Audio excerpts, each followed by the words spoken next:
प्रदेश की राजनीति में अपनी अमिट छाप रखने वाला लखनऊ विश्वविद्यालय शताब्दी वर्ष में है और वहीं लखनऊ विश्वविद्यालय की बागडोर प्रोफेसर आलोक राय को दी गई है, जिन्होंने अपने 100 दिन पूरे कर लिए हैं।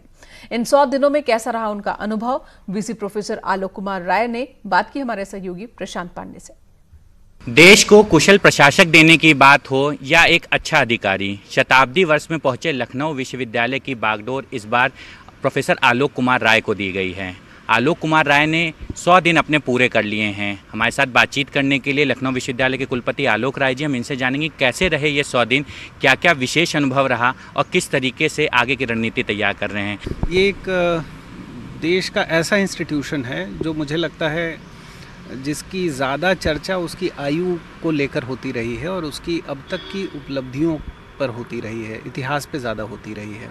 मुझे लगता है इस संस्था में संभावनाएं अपरिमित हैं। इन संभावनाओं को यथार्थ में बदलकर संस्था को उत्तर प्रगति के ऐसे शिखर पर ले जाना जो इस संस्था का एक्चुअली ड्यू है। इसके लिए सबको साथ में लेकर, सबके साथ एक हैंड होल्डिंग करके उसको उसकी पहचान दिलाना, इसी दिशा में हम सब काम कर रहे हैं और मुझे लगता है पिछले 100 दिनों में यही उसका बेसिक फाउंडेशन तैयार हो गया है। सर, अगर बात करें, खट्टे मीठे अनुभव हर संस्थान के लिए रहते हैं। अगर अच्छे अनुभवों की बात करें, साथ ही साथ जहां आपको चुनौतियां फेस करनी पड़ी, ये दोनों क्या क्या रहे? मुझे लगता है इस संस्था में एक स्टूडेंट सेंट्रिक स्ट्रक्चर्ड फ्रेमवर्क बहुत ज़्यादा रिक्वायर्ड है। मैं इस मामले में बहुत खुशकिस्मत हूँ, कम से कम अभी तक, कि इसमें सभी लोग, सभी संस्था के सभी स्टेक होल्डर्स ने बहुत ज़्यादा साथ दिया। यहाँ के छात्र हों, यहाँ के अधिकारी हों, यहाँ के टीचर्स हों, यहाँ के नॉन टीचिंग स्टाफ हो, ये सब एक परिवार की तरह मिलकर संस्था को विशेषकर उसके शताब्दी वर्ष में उसका ड्यू राष्ट्रीय और अंतर्राष्ट्रीय स्तर पर दिलाएं। इसके लिए हम सब हाथ में जोड़कर काम कर रहे हैं और ये मुझे लगता है ये इसका सबसे सुखद पहलू है। चैलेंजेस हमारे 2 अलग अलग तरह के चैलेंज हैं। मुझे लगता है सबसे बड़ा चैलेंज इस विश्वविद्यालय का परसेप्शन का चैलेंज है। ये दरअसल विश्वविद्यालय बहुत शानदार विश्वविद्यालय है जिसको इसकी इसी रूप में as an institution of excellence in the area of research and teaching, ये एक इसके सही स्थान ये है, इसको दिलाने के लिए मुझे लगता है एक बड़ा चैलेंज है। इसके लिए हम लोगों ने बहुत सारा काम किया। 100 दिन बेहतरीन। अगर हमारे पास संसाधनों का अभाव है लेकिन मन में ललक हो, इच्छा हो, तो हम बिल्कुल एक बेहतरीन विश्वविद्यालय बना सकते हैं। यही साबित किया है प्रोफेसर आलोक कुमार राय ने। ऐसे में बड़े हद तक आगे आने वाले दिनों में भी एक चैलेंज रहेगा कि किस तरीके से लखनऊ विश्वविद्यालय को डेवलप करके छात्रों को संतुष्ट कर पाते हैं। कैमरा पर्सन शरबजीत के साथ प्रशांत पांडे, न्यूज़ 18 लखनऊ। उधर कानपुर में जमाती हैलेट अस्पताल प्रशासन के लिए परेशानी का सबब बन गए हैं। कोरोना पॉजिटिव होने के बाद अस्पताल में इलाज के लिए इन्हें रखा गया है, लेकिन यहां ये खाना खाने को लेकर हंगामा कर रहे हैं। खाने को पैर मारकर बर्बाद कर रहे हैं। ये जमाती खाने में बिरयानी और नॉनवेज की डिमांड कर रहे हैं। वार्ड बॉय के साथ इन्होंने मारपीट भी की है और इसे लेकर अस्पताल प्रशासन में अब हड़कंप है। मेडिकल कॉलेज के प्रिंसिपल का कहना है कि कोरोना पॉजिटिव मरीजों के लिए जो मेन्यू है उसी के हिसाब से खाना दिया जा रहा है, लेकिन इन्होंने अलग से नॉनवेज की मांग की है। आला अधिकारियों से घटना के बारे में इस वक्त बात की गई है और अब ये देखिए, ये सीसीटीवी फुटेज जो इस वक्त हम आपको दिखा रहे हैं। तो खाने से भरी ट्रे को इन्होंने सबसे पहले तो लात मारा और उसके बाद नॉनवेज की मांग कर रहे हैं। इनको कहना है कि वेज ये नहीं खाना चाहते हैं, रोटी सब्जी दाल इन्हें नहीं चाहिए, इन्हें नॉनवेज और बिरयानी चाहिए। तो देखिए जरा कि क्या इनका रवैया है। हॉस्पिटल के अंदर भी लगातार सवालों के घेरे में और एक तरफ तो अध्यादेश लेकर आ रही है सरकार। यही वजह है कि अध्यादेश लाना पड़ा है कि जो कोरोना वॉरियर्स है, फ्रंट लाइन वॉरियर्स, उनके लिए अध्यादेश लाना पड़ा है। कहीं से कोई कमी नहीं है, फिर भी ये बहुत उपद्रव कर रहे हैं, बदतमीजी कर रहे हैं, अच्छा नहीं बोल रहे हैं।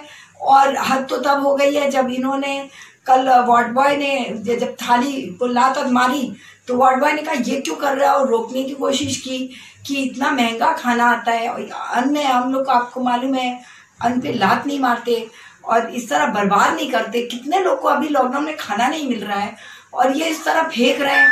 और इनको और अच्छा चाहिए, बिरयानी चाहिए, इनको नॉनवेज चाहिए, इस तरह का खाना जो हम लोग कह चुके हैं हम नहीं प्रोवाइड कर सकते।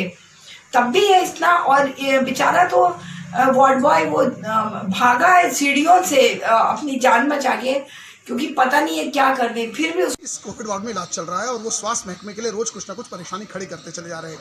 ताज़ा मामला उस वक्त देखने को मिला जब मनचाहा खाना न मिलने पर उन्होंने वार्ड बॉय को दौड़ाया और इसके अलावा खाने की थैली पर लात भी मार दी। ऐसे में स्टाफ में हड़कंप मचा हुआ है। हालांकि प्रिंसिपल ने जांच की बात तो जरूर कही है, मगर देखना ये होगा कि आखिर ये जमाती अपनी हरकतों से कब बाज आते हैं। जर्नलिस्ट आशीष पांडे के साथ अमित गंजू, न्यूज़ 18।